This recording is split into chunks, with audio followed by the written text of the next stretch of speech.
یونس علیہ السلام پر جو آزمائشیں آئیں، کتنی بڑی بڑی آزمائشیں، مچھلی کا پیٹ اور نگل گئی مچھلی. مچھلی اکثر ثابت نگلتی ہے. ذرا بھی شکایت، کیونکہ ہم بندے ہیں بھائی، ہماری جو ڈیوٹی ہے ہم نے وہ کرنی اور چھوٹا بن کے رہنا ہے. ہم نے اللہ کے سامنے یہ نہیں کرنا یہ کیا ہو رہا ہے، ایسا کیوں ہو گیا، میں تو تبلیغ کے لیے نکلا تھا، میرے ساتھ یہ ناانصافی. یہ نہیں ہوتا. یہ اصول قرآن کیوں یہ واقعہ ذکر کر رہا ہے؟ یونس علیہ السلام اللہ کے برگزیدہ پیغمبر ہیں.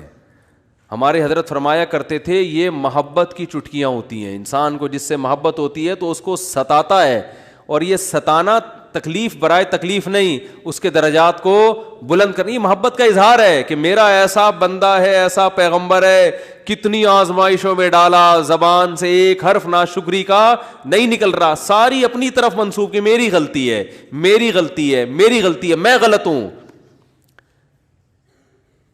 تو قرآن کے الفاظ دیکھو، جب مچھلی نے نگلا ہے اور سمندر کی تہ میں گئی اندھیروں در اندھیرے، تو یونس علیہ السلام نے فنادا فی الظلمات، اندھیروں میں کیا پکارا، لا الہ الا انتا، اے اللہ تیرے سوا کوئی غلامی کے لائق نہیں ہے، میں تیرا غلام ہوں. انی کنت من الظالمین، میں ہی غلط ہوں، تو غلط نہیں ہے، مجھ سے کوئی غلطی ہوئی ہے اور میں تجھ سے استغفار کرتا ہوں. ان کو احساس ہو گیا کہ میں جو بغیر پرمیشن کے آیا ہوں، شاید یہ اس لیے ہو رہا ہو میرے ساتھ. دیکھو اپنے آپ کو غلط ثابت کرنے کے لیے دلائل تراشے جا رہے ہیں. کوئی اللہ نے وہی تھوڑی کی تھی اس وقت کہ آپ غلط ہیں. بس اس عمل سے اندازہ ہو گیا کہ بھائی اور تو میں نے کوئی، مجھے نہیں لگتا میرے سے کوئی گناہ ہوا ہو، تو مجھے لگتا ہے کہ یہ ہے جس کی وجہ سے اللہ کیا ہے، مجھ سے ناراض ہے. تلاش کر رہے ہیں، کوئی اپنی مسٹیک تلاش کریں، اپنے آپ کو غلط کہیں تو لا الہ الا انتا سبحانک، اے اللہ تو ہر عیب سے پاک ہے. کیا مطلب؟ تو میرے ساتھ غلط نہیں کر سکتا، یہ میرا ہی کوئی عمل ہے جس کی وجہ سے ایسا ہو رہا ہے. تو تھوڑی غلط ہے، تو ہر عیب سے پاک ہے، تو ظالم تھوڑی ہے، میری غلطی ہے، میں غلط ہوں. کیا اللہ کے رحمت کے خزانے حرکت میں آتے ہیں.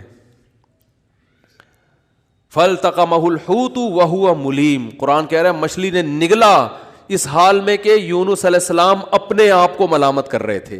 جب مچھلی کی نگل رہی تھی اس وقت بھی اپنے آپ کو ملامت کر رہے ہیں، اپنے آپ کو برا بھلا کہہ رہے ہیں، میں غلط، میں غلط، میں نے غلط کیا. تو جب مچھلی کے پیٹ میں جا کے توبہ استغفار کی ہے تو اللہ کی صفت استغنا دیکھو.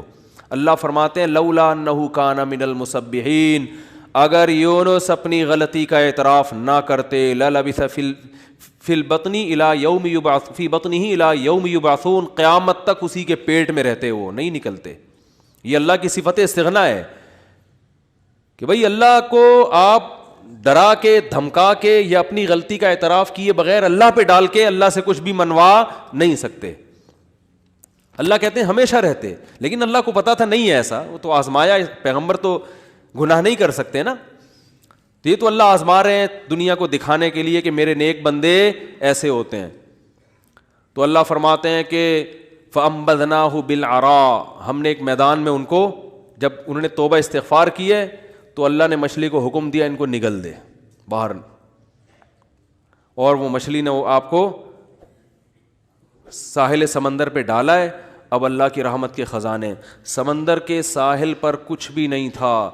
اللہ فرماتے ہیں وہاں اپنی قدرت سے ہم نے درخت پیدا کر دیا جو ان کو کیا دے گا، چھاؤں. اب معجزے ہو رہے ہیں کہ نہیں ہو رہے؟ بھئی اللہ آزمایا، اللہ نے کہا آزمائش میں پورا اترا یہ بندہ، میرے یہ نیک بندے آزمائش میں پورے اترے ہیں. اور اللہ نے اپنی قدرت سے درخت پیدا کر دیا اور حکم دیا جاؤ اپنی قوم کے پاس واپس جاؤ. قوم سے عذاب ٹل گیا. ہوا یہ تھا کہ جب یونس علیہ السلام کو یقین ہو گیا عذاب آ رہا ہے، تو یونس علیہ السلام جیسے ہی نکلے، وہ قوم تھی ہوشیار، اس کو اندازہ ہو گیا کہ بھائی یہ جب تک ہم میں تھے تو عذاب کا چانس نہیں تھا، یہ گئے ہیں تو اب واقعی آئے گا. تو عذاب دیکھے بغیر انہوں نے توبہ تائب شروع کر دی، تو اللہ نے وہ عذاب آنے والا ان سے کیا کر دیا، ٹال دیا. یہ ہے اللہ کی رحمت اللہ کے غضب پہ کیا رہتی ہے، بولتے کیوں نہیں بھائی، غالب. تو یہ واقعہ بھی ثابت ہو گیا، رحمت ہمیشہ گراف اللہ کا اوپر رہتا. ہاں عذاب دیکھ لیتے اور مذاق اڑاتے، جیسے قوم عاد نے مذاق اڑایا. فلما رأوه عارضا مستقبل اودیتہم، جب انہوں نے بادلوں کو اپنی طرف آتے ہوئے دیکھا، پیغمبر بتا رہے ہیں کہ یہ عذاب ہے، تو کہہ رہے ہیں ھذا عارض ممطرنا، کوئی عذاب نہیں ہے بھائی، بادل تو آتے ہیں برستے بھی ہیں، کوئی نارمل. وہ تو آخری دم تک ڈھیٹ ڈٹے ہوئے تھے. اب کیونکہ اللہ کی صفت غضب بھی ہے, رحمت غالب تو رہتی ہے, لیکن ایسا نہیں ہے کہ غضب ختم ہی ہو گیا ہے. پھر اللہ نے عذاب بھیجا اس قوم پہ, 7 دن 8 راتیں تیز ہوائیں چلی ہیں, 8 دن 7 راتیں, اور ایسا اٹھا کے اس قوم کو پٹخائے کہ اللہ فرماتے ہیں کہ انہم اعجاز نخل خاویہ, 1 ہفتے کے بعد ایسا لگ رہا تھا کھجور کے تنے ہیں جو اوندھے پڑے ہوئے ہیں, بڑے بڑے قداور لوگ تھے وہ. اللہ نے تو اس لیے میرے بھائی جب کوئی غم آئے, پریشانی آئے, تو واویلا نہ مچایا کرو, رونے دھونے کی اجازت ہے. یہ بے صبری نہیں ہے, جب انسان کو غم ہوتا ہے روتا بھی ہے, ہائے ہوئے بھی کرتا ہے, لیکن اللہ کو برا بلا کہنا شروع کر دینا, میرے ساتھ اللہ یہ کر رہا, میرے ساتھ اللہ میں ہی میرا ہوں اللہ کو. آپ کا کام ہے غلامی, مانگتے رہنا ہے, مانگتے رہنا ہے, مانگتے رہنا ہے. اکثر ایک واقعہ علماء بتاتے ہیں, کتابوں میں لکھا ہوا ہے کہ ایک بزرگ حج کرنے جاتے تھے, حج کرنے کے بعد ندا آتی تھی قبول نہیں ہوا. کیا ندا آتی تھی؟ قبول نہیں ہوا. تو وہ دوبارہ چلے جاتے اگلے سال, جب حج کرتے پھر ندا آتی قبول نہیں ہوا, وہ پھر چلے جاتے. تو کسی نے کہا کہ آپ خود ہی بتاتے ہو کہ جب میں حج سے فارغ ہوتا ہوں آسمان سے ایک ندا آتی ہے کہ قبول نہیں ہوا, تو پھر کیوں جاتے ہو بار بار. تو انہوں نے کہا بھائی میرا کام ہے حج کرنا, اپنی کوتاہیوں کی اصلاح کرنا, قبول کرنا کس کا کام ہے؟ اللہ کا. اب اللہ سے تو لڑ تھوڑی سکتا ہوں, اور یہ بھی نہیں ہے کہ اب فنٹر نہیں بنو کہ اب تو ہم نہیں جائے گا بھائی, اب تھوڑی 2 دفعہ چلے گئے, 3 دفعہ چلے گا, ہر دفعہ یہ آواز آ رہی ہے اب تھوڑی ہمارے پاس اور بھی دنیا میں غم ہے بھائی, یہ حج ہی کرتے رہیں گے کیا؟ یہ ہوتا اصل میں لوگوں کا یہ رویہ ہو گیا ہے